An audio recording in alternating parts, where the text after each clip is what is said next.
what they considered to be their opponents, then I believe it was within their capabilities. First-hand accounts tell us that from as early as the 20s and 30s, their technology far outstripped anything else on the planet. Have you ever wondered what wild ideas brewed in the minds of Third Reich leaders? Imagine a world where sci-fi meets harsh reality, where ambition knows no bounds. Welcome to a journey through 15 of the most outlandish, sometimes chilling projects conceived by the Nazis. Ready to dive in? Number 1. V2 rocket program. Picture this. A missile that can travel over 200 miles, soaring through the sky at 5 times the speed of sound. Sounds like something out of a science fiction novel, right? Well, during World War II, this became a terrifying reality with the creation of the V2 rocket, the world's first long-range guided ballistic missile. Spearheaded by Wernher von Braun, a name you might have heard in the context of NASA's moon missions, this program was a blend of visionary science and dark ambition. The development of the V2 began in the 1930s, but it wasn't until 1942 that the first successful launch took place. Picture a 46-foot-long missile, powered by a liquid propellant rocket engine, lifting off and then crashing down, leaving devastation in its wake. The Nazis hailed it as a vengeance weapon, intended to retaliate against the Allied bombing campaigns. Imagine the terror it brought to the cities it targeted, like London and Antwerp, causing significant casualties and destruction. But here's where it gets even more interesting. The V2 wasn't just a weapon, it was a pioneering step in rocketry. Its design and technology laid the groundwork for the space exploration era. Yes, the same technology that caused fear and destruction also helped humanity reach outer space. Talk about a double-edged sword. After the war, the story of the V2 took another turn. Both the United States and the Soviet Union scrambled to gather German rocket technology and scientists. This scramble marked the beginning of a new era in the Cold War, where space became the next frontier for competition.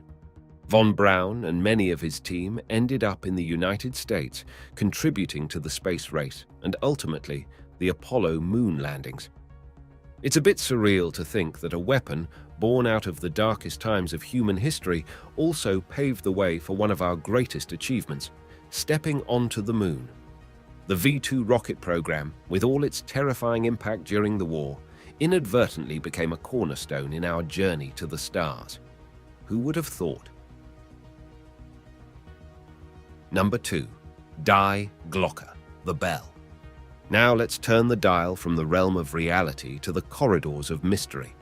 Have you heard of Die Glocke, also known as the bell? It's a story that sounds like it's straight out of a sci-fi thriller, complete with Nazi scientists, a secret weapon, and a dash of the supernatural. Die Glocke is rumored to have been an experimental device, so secret and so advanced that even today it stirs debates and fuels conspiracy theories. The legend of the bell started surfacing after the war. Descriptions of it vary, but most agree it was a bell-shaped object, about 9 feet tall and made of a hard, heavy metal. Theories abound about its purpose. Some say it was an anti-gravity device. Others believe it was part of a time travel experiment. The truth? Well, that remains as elusive as the device itself. The mystery deepens with the supposed involvement of SS officers and scientists, and the fact that all records of the bell's existence seemingly vanished after the war. Some accounts suggest it was powered by a strange, violet liquid, and that its operation resulted in lethal effects for nearby living beings. It's said to have been tested in a concealed facility in Lower Silesia, a place shrouded in secrecy and tragedy. Adding to the intrigue, there's speculation about a connection between Die Glocke and the work of Nikola Tesla, or even links to ancient mystical knowledge. It's a buffet of theories for any conspiracy enthusiast. Yet, despite all the speculation, no concrete evidence of the bell's existence has ever been found. Was it a product of Nazi advanced technology, or merely a myth, a wartime rumor that grew into legend? Number 3. Lebensborn Program. Now, let's take a detour into one of the more unsettling chapters of the Third Reich's history. the Lebensborn program. This wasn't about building weapons or secret devices. It was about creating what the Nazis considered the perfect race. Lebensborn, meaning fountain of life, was a program that sounds like it's borrowed from a dystopian novel, but was very much a reality in Nazi Germany. Initiated by Heinrich Himmler in 1935, the Lebensborn program had a chilling objective: to increase the birth rate of Aryan children. It was based on the twisted ideology of racial purity and superiority. The Nazis encouraged births through anonymous births by unmarried women who were deemed racially pure at Lebensborn maternity homes. These women were often impregnated by SS officers, part of the regime's plan to propagate what they considered a superior race. The program extended beyond Germany's borders, especially in occupied territories like Norway, where they sought to integrate racially valuable children into German society. It's estimated that around 8,000 children were born in Lebensborn homes in Germany, with thousands more across Europe. The children born in these homes were often adopted by Nazi families and indoctrinated with their ideologies. The Lebensborn program remains a dark reminder of the lengths to which the Nazi regime went to manipulate human life in pursuit of their twisted ideals. It wasn't just about increasing population, it was about engineering a society in their vision of racial purity. The impact on the children involved and their families was profound and long-lasting. Many of these children faced identity struggles and stigmatization long after the war ended. Number 4. The Atlantic Wall. Imagine a wall, not like any ordinary wall, but a colossal line of defense stretching over 2,000 miles along the coast of Western Europe. This was the Atlantic Wall, a massive system of fortifications that the Nazis built during World War II. It wasn't made of bricks and mortar, but of concrete, steel, and artillery, and it stood as a daunting symbol of Nazi Germany's determination to defend its conquered territories against an anticipated Allied invasion. The construction of the Atlantic Wall began in 1942, under the direct orders of Adolf Hitler. The idea was to create an impenetrable barrier, a series of bunkers, gun emplacements, mines, and obstacles like barbed wire and metal tripods. These fortifications stretched from the northern tip of Norway down to the border of Spain, covering the coasts of France, Belgium, and the Netherlands. It was an engineering feat, no doubt, but also a testament to the Nazi regime's fear of an invasion. Thousands of forced laborers and prisoners of war were put to work in building this wall. Conditions were harsh, and many lost their lives in the process. The Atlantic Wall was equipped with heavy artillery and machine guns, and behind the concrete walls, soldiers waited for an invasion they were told was inevitable. But here's a twist in the tale. When the D-Day invasion finally came on June 6, 1944, it was not where the Nazis had anticipated. The Allies landed in Normandy, a less fortified area, catching the Axis forces by surprise. Although parts of the Atlantic Wall put up significant resistance, they ultimately failed to prevent the Allied advance. Number 5. Operation High Jump. After World War II, as the world was trying to stitch itself back together, a curious and massive expedition was launched by the United States. Named Operation High Jump, this mission was officially about establishing a research base in Antarctica. But, as with many things from that era, a swirl of myths and conspiracy theories soon surrounded it, some even involving the Nazis. It's like something out of an adventure novel, isn't it? Let's set the scene. It's 1946, and a huge U.S. naval force, led by Admiral Richard E. Byrd, heads towards the icy and mysterious continent of Antarctica. The official goal? To establish the Antarctic research base Little America 1V. But why such a large military force for a scientific mission? This question fueled speculation that the true purpose was something more covert or even sinister. Now, here's where the Nazis enter the story, or at least the rumors about them. Some theories suggest that the real mission of Operation High Jump was to root out a secret Nazi base established in Antarctica towards the end of the war. According to these tales, some Nazi officials and scientists escaped to this remote outpost, taking with them advanced technology, possibly even UFOs. Sounds like a plot for a blockbuster movie, right? Despite these intriguing tales, no evidence has ever been found to support the idea of a Nazi base in Antarctica. Operation High Jump, as far as historical records show, was a significant logistical effort aimed at establishing a research presence in Antarctica and asserting US interests in the region during the early Cold War period. Number 6. Nazi UFOs, Haunebu and Vril. Now, let's venture into one of the most fantastical and perplexing parts of Third Reich lore: Nazi UFOs. Yes, you heard that right. UFOs.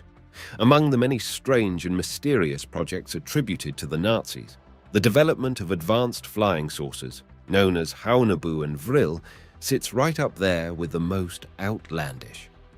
These supposed flying machines have been the subject of much speculation, with theories ranging from advanced weaponry to space exploration. The story goes something like this. In the midst of World War II, Nazi engineers and scientists were allegedly working on a series of flying saucer prototypes. The most famous of these were the Haunebu and Vril crafts. According to various accounts, these were not just any flying machines. They were equipped with revolutionary technology, possibly even anti-gravity or exotic energy sources. The designs and alleged test flights of these UFOs have been a hot topic for conspiracy theorists and UFO enthusiasts for decades. Imagine a flying disc capable of incredible speeds and maneuverability, far beyond the capabilities of any aircraft of the time. The Haunebu models were said to be armed with powerful weapons and could have turned the tide of the war if they had been deployed.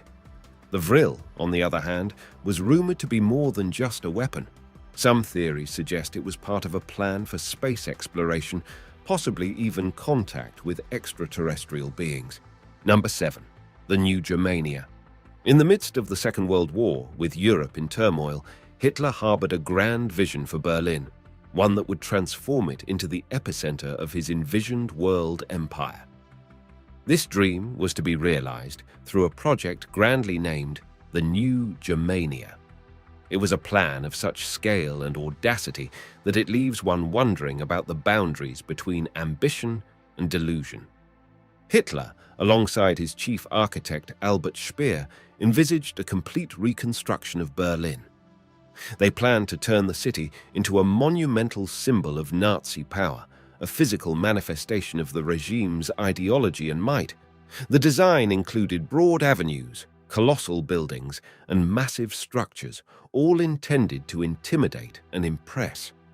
The centerpiece of this architectural fever dream was to be the Volkshalle, a gigantic domed assembly hall so large that it could house over 180,000 people.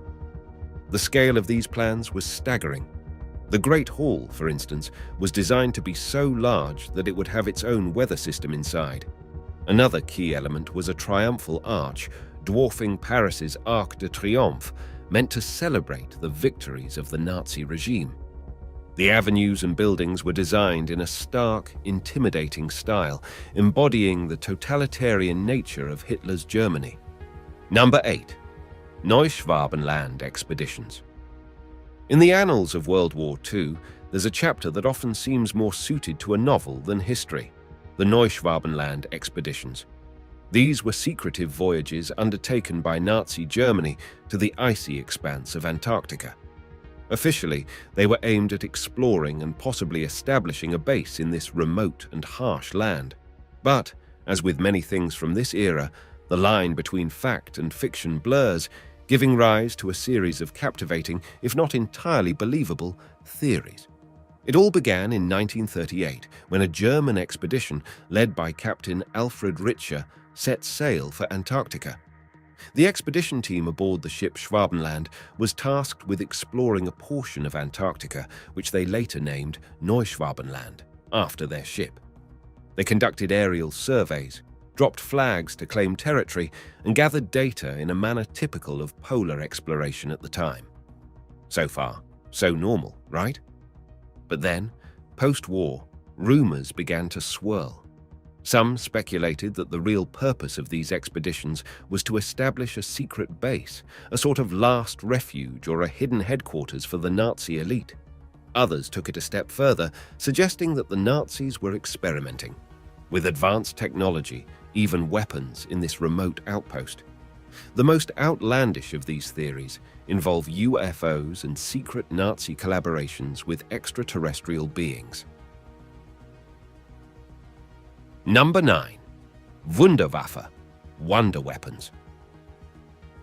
In the dark days of World War II, Nazi Germany embarked on a quest for technological supremacy through a series of ambitious projects known as the Wunderwaffe, or wonder weapons. These were supposed to be game-changing superweapons, capable of turning the tide of war in favor of the Axis powers. The range of these proposed weapons stretched from the terrifyingly real to the realms of science fiction. At the forefront of these efforts was the V-2 rocket, the world's first long-range guided ballistic missile. It was a true innovation, but its psychological impact on the Allies arguably outweighed its military effectiveness. Then there was the Me-262, the first operational jet-powered fighter aircraft, which, had it been introduced earlier and in greater numbers, might have significantly impacted air combat. But let's delve into the more fantastical side of the Wunderwaffe. Take the Sun Gun, a hypothetical orbital weapon that aimed to concentrate the sun's rays to scorch cities or enemy troops. Or the Kugelpanzer, a mysterious and almost comical spherical tank of which little is known but much is speculated. These ideas sound like they're ripped from the pages of a pulp sci-fi magazine, but they were part of the Third Reich's arsenal of proposed superweapons. Another addition to this video of fanciful weapons was the Die Glocke, a device alleged to have anti-gravity capabilities or even time travel properties. Like many of the more outrageous Wunderwaffe projects, concrete evidence for Die Glocke's existence is scant, and it remains a subject of speculation and conspiracy theories. Number 10. Operation Paperclip. At the close of World War II, a secret race began, not on battlefields, but in the realm of science and technology. This race was centered on the recruitment of German scientists by the victorious Allies, a mission known as Operation Paperclip. This operation had a significant and lasting impact on both space exploration and military technology, illustrating how the lines between war and progress can sometimes blur. Operation Paperclip was a United States-led effort to harness German scientific talent, particularly from the Nazi rocket program. The aim was to prevent this expertise from falling into the hands of the Soviet Union and to utilize it to boost America's own technological capabilities during the burgeoning Cold War. Among the most notable figures recruited was Wernher von Braun, the mastermind behind the V-2 rocket. Initially, the focus was on rocket technology. The scientists, including von Braun, played a crucial role in the development of the United States missile and space programs. Their expertise was instrumental in the launch of Explorer 1, America's first satellite, and laid the groundwork for the Apollo moon missions. Imagine, the same hands that built weapons for the Nazis were now helping to send humans to the moon. But Operation Paperclip wasn't without its moral ambiguities. Many of the recruited scientists had been members of the Nazi Party, and some had used forced labor in their wartime projects. Their recruitment by the US government was a pragmatic decision, prioritizing scientific knowledge over justice for their war crimes. This decision remains a subject of ethical debate to this day. Number 11. The Sun Gun. In the realm of Nazi Germany's wartime innovations, few concepts were as audacious as the Sun Gun. This theoretical weapon, straight out of a science fiction scenario, was purportedly a space-based weapon that aimed to focus the sun's rays onto the Earth, creating a devastating heat ray. While it sounds like a villainous plot from a vintage comic book, this concept was actually explored during World War II. The idea behind the sun gun was to construct a gigantic mirror in space, orbiting the Earth. This mirror, theoretically, could be used to focus the sun's energy onto a specific location on the planet's surface. The proposed size of the mirror was enormous, about 1 kilometer in diameter, and it was intended to be powerful enough to incinerate cities or boil sections of the ocean. Imagine a weapon not just harnessing the power of technology, but the very energy of the sun itself. German scientists who were involved in the initial discussions of the sun gun envisioned it as the ultimate weapon, one that could bring entire nations to their knees without the need for conventional armies. The idea was that with such a weapon in their arsenal, the Nazis could enforce their will anywhere on the globe, unchecked and unchallenged. However, the sun gun remained purely theoretical. The technological and logistical challenges of constructing and deploying such a weapon were, unsurprisingly, insurmountable at the time. The materials, the means to launch such a massive object into space, and the precision required for it to function as intended were well beyond the capabilities of 1940s technology. Number 12. Nazi Moon Base. Among the myriad of outlandish ideas attributed to the Third Reich, the concept of a Nazi moon base is perhaps the most fantastical.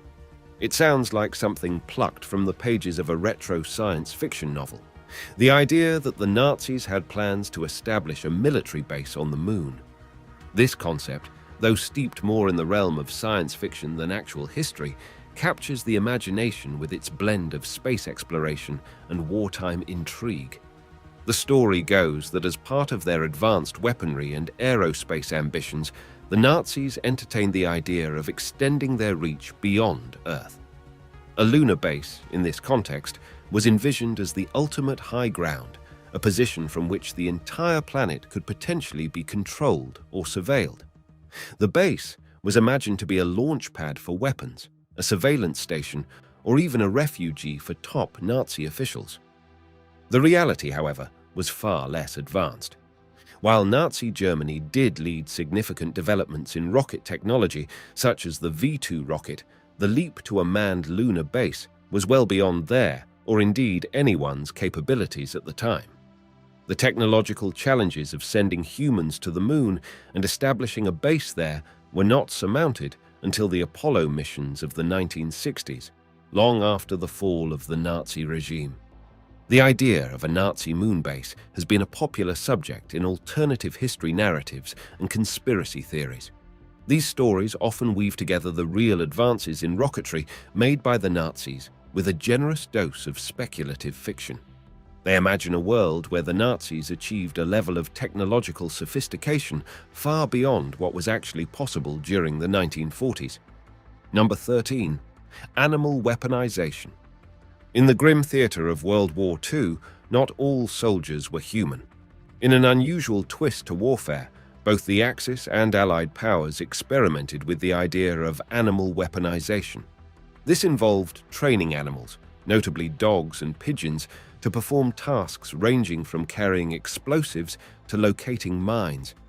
It's a chapter in military history that often raises eyebrows, blurring the lines between innovation and ethical boundaries. The Nazis, along with other nations, explored the potential of using animals as tools of war. One of the most controversial programs involved anti-tank dogs. These dogs were trained to carry explosives under enemy tanks. The idea was that the dog would release the mechanism under the tank, causing an explosion. However, this strategy had numerous flaws, not least the fact that it was as dangerous for the dogs as it was for the enemy. Many of these trained animals, instead of targeting enemy tanks, returned to their own lines, causing chaos and destruction. Pigeons, too, were enlisted in the war effort. The United States explored the use of pigeons to guide missiles. The project, known as Project Pigeon, later rebranded as Project Orcon for organic control, was spearheaded by the famous behaviorist B.F. Skinner. The pigeons were trained to peck at a target image, guiding the missile towards its destination. While innovative, the project was eventually shelved as electronic guidance systems became more reliable. Number 14. The Ahnennerbe. In the labyrinth of Nazi Germany's ideological constructs, the Ahnennerbe stood as a peculiar and sinister institution. Founded by Heinrich Himmler, one of the key figures of the regime, the Ahnennerbe, which translates to ancestral heritage, was an organization that delved into a mix of archaeology, anthropology, and the occult. Its mission? To find evidence that would bolster the twisted theories of Aryan racial superiority that underpinned Nazi ideology. The activities of the Ahnennerbe were a bizarre blend of pseudoscience and mysticism. Scientists and scholars under its umbrella were sent on expeditions across the globe, from the ruins of ancient Europe to the remote valleys of Tibet. Their goal was to trace the origins and achievements of the so-called Aryan race. They studied ancient artifacts, languages, and cultural practices, often twisting their findings to fit the Nazi narrative of racial history. But the Ahnennerbe was not just about dry academic research. It also dabbled in the occult, exploring myths and legends in search of mystical powers that could be harnessed for the Third Reich. This exploration of the supernatural adds an almost surreal aspect to the organization's activities, intertwining science with dark folklore. Number 15. Project Reich. Deep in the Ural Mountains of Poland lies a mysterious and unfinished relic of the Third Reich, Project Reich. This vast construction project, which began around 1943, remains shrouded in mystery and speculation. The word Riese means giant in German, an apt name for a project of such scale and ambition. The project consisted of a complex network of underground tunnels and chambers. The construction was carried out under brutal conditions by forced laborers, many of whom lost their lives in the process. But the intended purpose of these structures has been the subject of much debate and conjecture. Some historians suggest that Project Reich was meant to be a secret headquarters for Hitler and the Nazi elite, a safe haven from which they could continue to conduct the war effort. Others speculate that it was to be a massive industrial complex for the production of weapons, possibly even for the development of the so-called wonder weapons or nuclear research.